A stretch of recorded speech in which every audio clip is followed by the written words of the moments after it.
বাংলাদেশ একটা অনতিক্রান্ত একটা সমস্যায় পড়ে গেছি, সেটা হলো রোহিঙ্গা সমস্যা।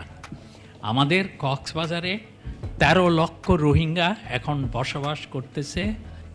৯১ ভাগ তহবিল আছে মাত্র 10টা সংস্থার কাছে। সবচেয়ে বেশি টাকা আছে ডাব্লিউপির কাছে, কারণ তারা মূলত রোহিঙ্গাদের পুরো খাবারের দায়িত্বটা তাদের কাছে। এরপরে আছে ইউএনএইচসিআরের কাছে, তাদের ২১% তহবিল। আইওএমের কাছে প্রায় 14%, ইউনিসেফের কাছে 11%, ইউএনএফপি এর কাছে 4%। সরকার রোহিঙ্গাদের সহায়তার জন্য বিশ্বব্যাংক থেকে ঋণ নিয়েছে। বাংলাদেশ সরকারের প্রচুর স্টাফ এখানে কাজ করছে, বাংলাদেশ সরকারের এখানে আইন শৃঙ্খলা বাহিনী করছে, কিন্তু এই জিআরপিতে বাংলাদেশ সরকারের কতটুকু অবদান, তার ফাইন্যান্সিয়াল কন্ট্রিবিউশনটা কতটুকু, সেই বিষয়টা উল্লেখ নাই।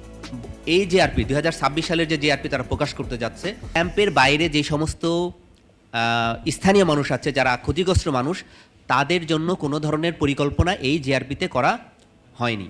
কিন্তু আমাদের দাবি কমপক্ষে 25% তহবিল সরাসরি স্থানীয় এনজিওদের মাধ্যমে বাস্তবায়ন করতে হবে। এই জিনিসটা চাই যে রোহিঙ্গা প্রত্যাবর্ষণ কমিশন গঠন করা হোক, ওইটা আমাদের অন্যতম দাবি। এখন সুস্পষ্ট রোডম্যাপ প্রণয়ন এবং জবাবদিহিতা নিশ্চিতকরণ। আমরা চাই গণতান্ত্রিক সরকার, নির্বাচিত সরকারের মাধ্যমে অতি সত্বর জাতিসংঘে এই রোহিঙ্গা বিষয়ে একটা আলোচনা আসুক।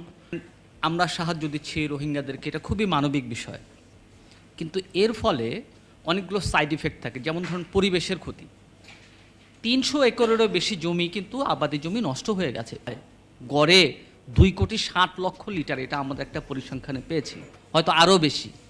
5 থেকে 10% পাম্পে বা টিউবওয়েলে এখন ওই এলাকায় পানি পাওয়া যাচ্ছে না। এটা আরও বাড়বে, স্যালাইনিটি বাড়বে। তাখানে আমাদের পাশে নাফ নদী আছে, এটা কিন্তু ট্রিট করে আমরা সুন্দর তাদেরকে পানি দিতে পারি।